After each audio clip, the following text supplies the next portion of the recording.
Defending the Enlightenment, the West's sacred duty to crush Iran's theocratic tyranny. The conflict between the United States, Israel, and the regime in Tehran is no ordinary clash of interests. It is a fundamental battle for the survival of the classical liberal order forged in the fires of the Enlightenment, where reason triumphs over dogma. Individuals possess inalienable rights. Governments derive legitimacy from the consent of the governed, and no one lives in fear of religious police or state-enforced superstition. Iran's theocratic rulers have constructed a suffocating system of oppression. Women brutalized for basic freedoms, dissenters executed in public spectacles, and an entire society subordinated to the whims of unelected clerics and their Revolutionary Guard enforcers. Through their axis of evil, they export this medieval nightmare via terrorist proxies who glorify suicide missions and civilian slaughter, as American and Israeli forces deliver precise, devastating blows to this machinery of tyranny.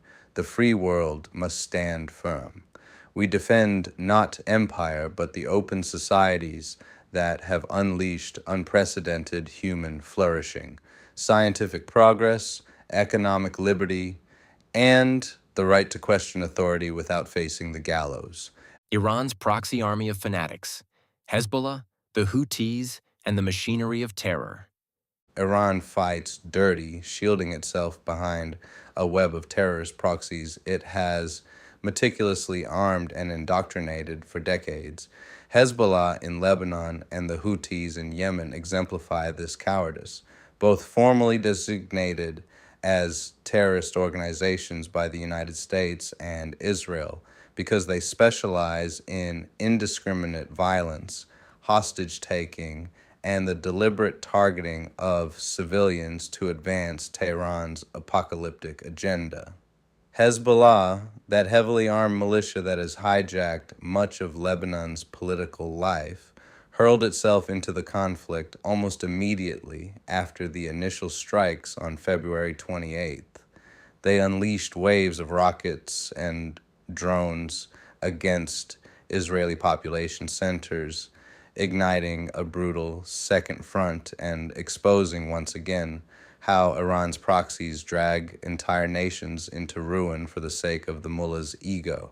Their sustained aggression has cost lives, displaced millions, and turned Lebanon into a proxy battlefield. The Houthis, ruling through force in Yemen's shattered landscape, showed more calculated restraint, entering around late March with limited missile and drone strikes on Israeli targets. Their actions, coordinated in spirit with Iran and Hezbollah, served mainly as symbolic gestures of loyalty, carefully avoiding full disruption of Red Sea shipping to preserve their own precarious hold on power. Yet, make no mistake, both groups function as extensions of Iran's Islamic Revolutionary Guard Corps, receiving Iranian missiles, training, and funding to bleed the free world through endless low-level terror. This axis of resistance is no noble alliance of the oppressed. It is a loose coalition of fanatics bound by shared hatred for secular liberty, individual rights, and the very idea that humans should govern themselves through reason rather than revelation. Their tactics reveal the bankruptcy of theocratic ideology, unable to compete in the arena of ideas or open battle. They resort to hiding among civilians and lobbing indiscriminate death from afar. The uncertain battlefield and the delusion of economic surrender.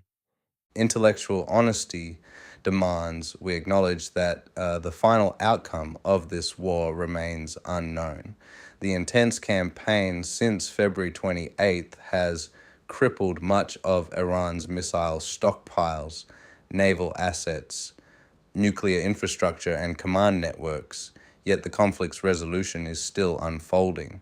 Speculators who declare winners or losers from afar reveal only their own arrogance.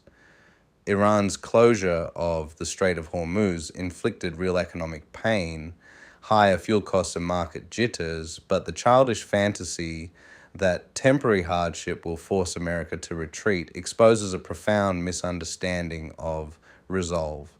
In the long arc of history, such pressures are mere speed bumps. The combined technological edge, military capacity, and industrial base of the United States and Israel equipped them to surmount this challenge and, through unrelenting pressure, dismantle the IRGC's apparatus of control. Iran's regime survives on coercion, resource rents, and exported chaos. Sustained principled force can expose its hollow core. Liberal democracies have dismantled more formidable tyrannies before by refusing to trade principle for convenience. Backing down now would signal that the Enlightenment's gifts, free inquiry, personal autonomy, and accountable power, are negotiable commodities rather than non-negotiable foundations of human dignity. The homegrown betrayers. Parasites who feast on freedom while plotting its demise. Nothing stirs greater contempt than the spectacle of those who luxuriate in the unparalleled blessings of Western liberal democracy, safe neighborhoods, boundless opportunity, instantaneous global communication, legal safeguards against arbitrary power, while dedicating their every breath to undermining and ridiculing the very system that sustains them. These homegrown betrayers, lounging in air-conditioned comfort funded by the prosperity they scorn, amplify every Western imperfection with gleeful malice, while studiously ignoring, or worse, excusing the systematic barbarism of Iranian theocracies and their proxy death cults. They feast on the fruits of centuries of struggle for individual rights, scientific enlightenment, and limited government, then spit venom at the societies that delivered those gifts. Criticism of specific policies or leaders is the hallmark of a healthy, free society. Crossing into visceral hatred of the West itself while whitewashing theocratic oppression, proxy terrorism, and the routine crushing of basic liberties abroad marks them as moral parasites and intellectual cowards. If you obsessively catalog the West's flaws, yet remain mute or defensive about the far graver atrocities in Tehran, its Axis allies, or any Islamic theocracy, executions for blasphemy, gender apartheid, suppression of free thought, then you have relinquished any rightful claim to the protections and abundance you so casually enjoy. Pack your bags and relocate to the regimes you implicitly champion. Live under Sharia law. Dare to criticize the authorities there over the treatment of women, sexual minorities, religious minorities, or political opponents. Experience the lash, the noose, or the dungeon firsthand. You wouldn't last a week because in your gut you recognize the chasm between a self-correcting liberal order, however imperfect, and the soul-crushing totalitarianism of theocratic rule. The radical leftists and conspiratorial right-wing fringes who monetize this endless grievance, mongering are despicable keyboard warriors chasing validation through likes and outrage. They posture as revolutionaries from behind screens, yet possess zero courage to confront genuine tyranny. Their hypocrisy reeks. They demand infinite tolerance from the West while offering apologetics for forces that would silence them instantly. They are not principled critics. They are spoiled ingrates, eroding the foundations that shelter them, accelerating the very decline they pretend to lament.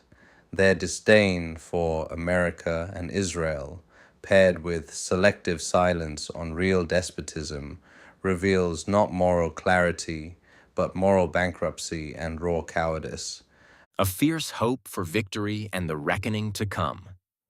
Despite the obstacles and the shameful abdication by so many supposed partners, I hold genuine optimism that the United States and Israel will prevail.